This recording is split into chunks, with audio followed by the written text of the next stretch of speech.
Okay. So I'm super excited about this podcast segment. I think it's going to be a new segment. It's called Analyze That Shit. I am one of the most analytical people I know, and not analytical in like a boring spreadsheet way, because my brain does not function that way. I cannot look at numbers. I can't look at spreadsheets. My business partner sends them to me all the time, and I like love that he does that, but also I can't look at them. I just can't. So I analyze things in a really different way. It's like more psychological, I guess. But I was inspired by the $1 Million Case Study, season 4 that just came out. It's an Amazon case study that Jungle Scout does. If you haven't seen it, check it out. I have watched, I think it was last season, but this is cool because I get to watch it in real time. I noticed something different right away. And I'm curious to know if other people have also noticed this about the $1 Million Case Study. And since I'm talking about it now, I guess I'll tell a pre-story. So Greg Mercer is like kind of made my life a living hell and he doesn't even know this, but from like 2013 to 2016, because I had no idea what was going on in the Amazon space. I was a wholesale seller. I had developed relationships since like 2007. That's when I started my business.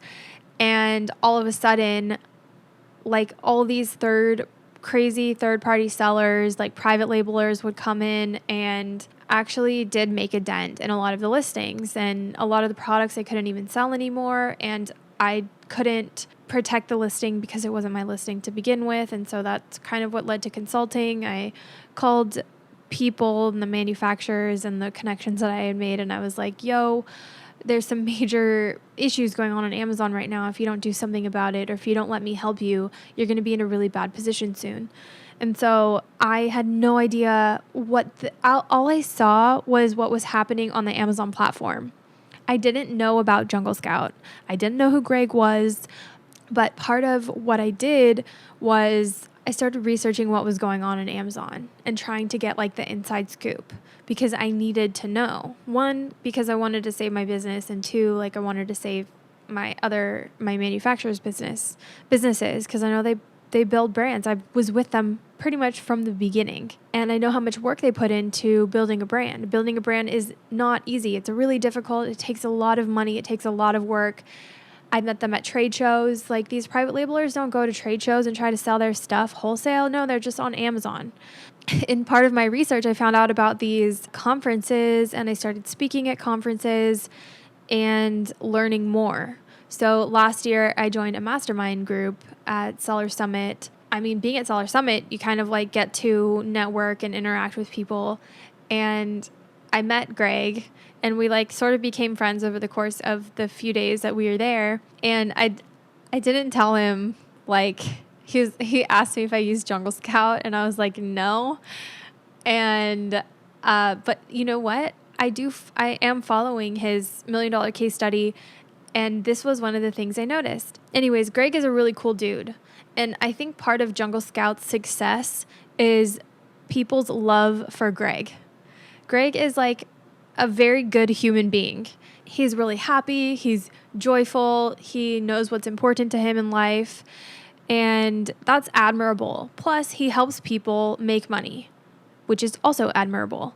Plus, he like gives away all of his secrets. He helps his friends out by like speaking at their events. He does his own podcasts. When people are in social media, you watch them and you kind of feel like you know them, right? You get familiar with their personality. You get to interact with them on social media. You almost feel like they're friends with you. And I know that just from watching other people on social media, but now that I'm watching the $1 Million Case Study, I'm like, oh yeah, like for sure. People, like I didn't know Greg before going to Seller Summit. I had only watched the $1 Million Case Study last year. And when I saw people swarming him at Seller Summit, I was like, oh my God, he is like an Amazon celebrity. And it's really funny to see because I'm in the coffee industry, and don't get me wrong, like the coffee industry has its celebrities too. And so does the beauty industry and blogging and everything else. They have their little mini celebrities. And so Greg is just that mini celebrity. And when I saw him at Seller Summit, it's like everybody was trying to get a piece of Greg. It was so funny and so cute, but like everybody wanted to like get to know him and to be friends with him because I think they already felt like they were. Anyways, super down to earth guy, totally fell in love with him. And now that I know him and I've seen the $1 Million Case Study, I know why. He's like super down to earth, personable. Anyways, I'm going on and on about Greg, but this is why I'm going on and on about Greg, because this season I realized that okay, here's a few things about the $1 Million Case Study. One is he brought on a co-host. Now, what does that mean to you? And this is me now getting into my analytical side of things, and my analysis of how this is different is going to help you think differently. Because sometimes when people break things down for us, it's easier for us to see and then also repeat, right? So Greg brought on a co-host, Rolando. Rolando doesn't do anything, really, that I can see in the episodes. He stands by. He gives a little bit of input. There's an about section on the webpage, and he sent an email with some, like, his photo and stuff like that. But my head automatically went to, okay, what would you guys think? I'm going to give you a second here. If you, based on what I've already told you, what would you think Greg is doing by bringing on a co-host? I'll give you like 5 seconds. 3, 2, 1. Okay, I'll tell you. Greg is familiarizing the audience with a new face. And who is that new face? Next season, it's probably going to be a new Greg. Maybe even at the end of this season, it's going to be a new Greg. So my take on it is that he is introducing a new face to take over the $1 Million Case Study because he doesn't want to be doing it forever. Now, this is a key in all entrepreneurship, in all business. It's you do not want to be doing your same work forever, okay? The goal is to start something new, systematize it, and then hand it over. But that is very difficult in Greg's position because Greg now has a fan base. People know him. People want to see him. And so by introducing gradually this new guy, Greg is going to hand over the reins in a way that won't upset his audience. This is just my prediction. It may not end up going this way, okay? And it may not even be this season or next season or the next, okay? It may take a lot longer than that. But the thing is like Greg's image in this company is very delicate because Greg is who he is and how he is, like how I described him, very personable. He's really like fun to watch. He's animated. He is very knowledgeable. He started this company. Now, how many big companies or services do you use where you are able to interact with the face of that company? I'm going to tell you, not very many. And so Greg's in a delicate position here. And he wants to keep the fans, but he also wants to transition his work because he wants to work on something new. Everybody wants to work on something new. Unless never mind. I'm not even going to go there. Okay. The other thing that he's doing by introducing Rolando and also continuing to do the case study himself is that he's training Rolando to instead of spending extra time on the side and like creating an FAQ and all of that, he is, by Rolando being there every second of every moment of every episode, he is getting trained by Greg. He gets to see how Greg answers questions politically and also like politically about Jungle Scout and the direction and the products, and also about Amazon products. There's almost no better training than to be able to watch a master do what they do.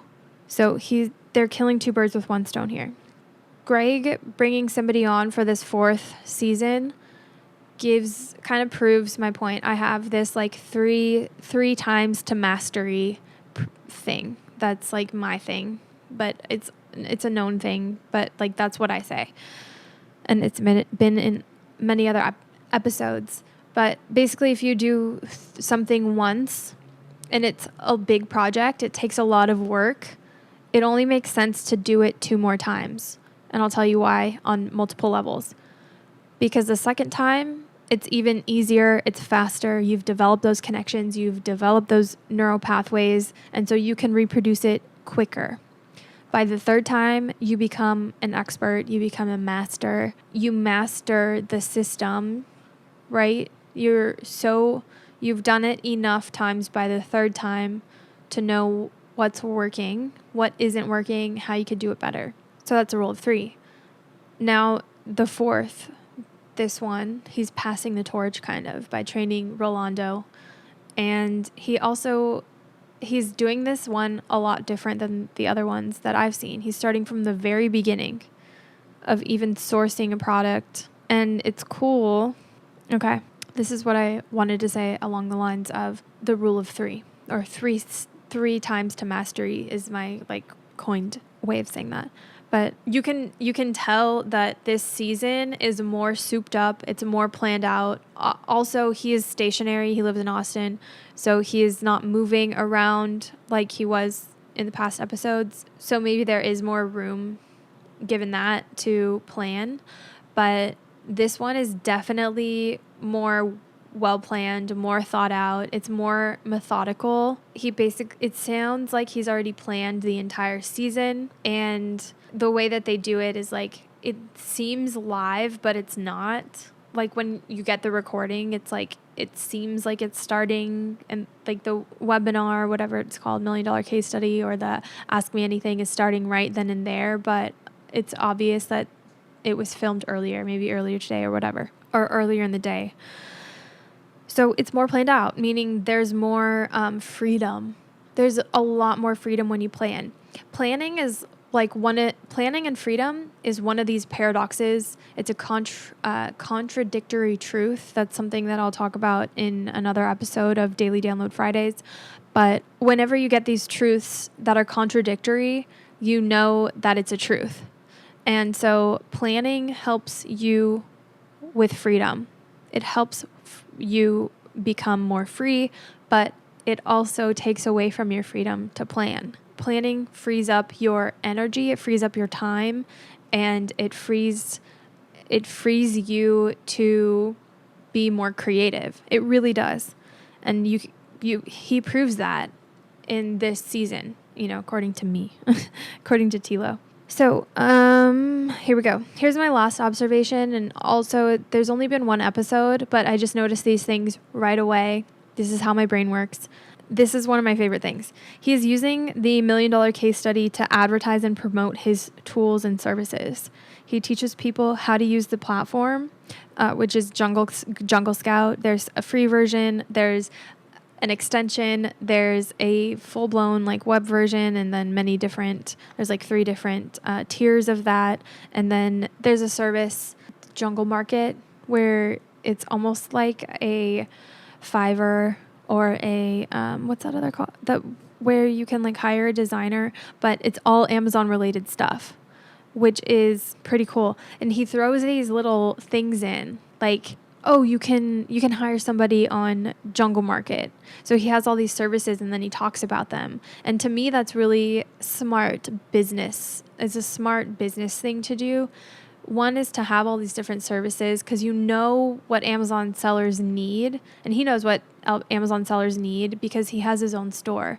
And I tell people this all the time, like, if I didn't have an Amazon store, I would be obsolete. Whatever I say to you right now, right at this moment, would be outdated, and we can't have that happening because I advise clients on how to launch successfully, how to protect their brands. So I love that Greg runs his own stores and also provides services, and some people may call that a conflict of interest, and I also think it's a conflict of interest, but at the same time he wouldn't be able to provide the services that sellers need and keep up to date with those because Amazon changes so fast and so quickly, and sometimes, having some skin in the game allows you to predict what's needed, and it gives you analytics, and those can all help people because we all have different perspectives and we sell different things. But yeah, this is one of my favorite things. I love that because he's showing people how to use the platform, it makes you want to use it. Do you know what I mean? He's like, oh, this is how we search for products. And he's like searching for it on his platform. And there's a free version, which is cool because then you can use it. But then like if you want these extra features, you have to pay for it. And it's like very upfront. And I don't know, I just like the idea that he's able to use the $1 million case study at this point to generate more sales and more income and do it in a way that's like authentic to him. Like he's very down to earth. It's not like he's pushing anything, and it's not like very salesy. And some people may be turned off by this method, but I see that it's working because I don't use Jungle Scout, and now I want to use it. And I'm a researcher. I'm a weirdo. I'm psycho. I study things. I do everything because I want to learn, because this is what I get from it. This is how my brain works. I love to analyze stuff. And so I want to use Jungle Scout just so I can know how to use it. And when somebody tells you and shows you how something is done, that's not the same as actually doing it yourself. There's no muscle memory. There's no internalizing of what you learn. And to me, if you're not internalizing what you learn, then your knowledge means nothing. You can't go through life just repeating what somebody else says. You have to know for yourself, because what somebody else says and what they got from using and learning something isn't the same thing that you're going to get from it. And what you get from it that's what's valuable to other people, like your audience or your clients or your customers or your product research. Do you get it? So anyways, I thought this was really cool. I'm going to follow the $1 million case study, and maybe I'll just have my own little podcast about analyzing and what I see from it, like coming from it. And I'll keep you guys posted. I'm probably going to use Jungle Scout, and just because I want to know what it's like I said, and I'll let you know. But yeah, I hope you guys enjoyed this episode. If you want more Analyze That Shit episodes, stay tuned. Like I said, I listen to a lot of rap, and I love analyzing rap songs. So that'll probably make it to the Analyze That Shit. I may even do different segments like Amazon or business or beauty and whatever else my hobbies are. But please, please, please don't forget to leave a review. Let us know how you liked the episode. Don't forget to tune in to TIFF TV on YouTube. That's Posh Incredible on the YouTube, Posh Incredible on Facebook and Instagram. And stay tuned for more. And I hope you have a lovely, lovely day. Thanks, guys.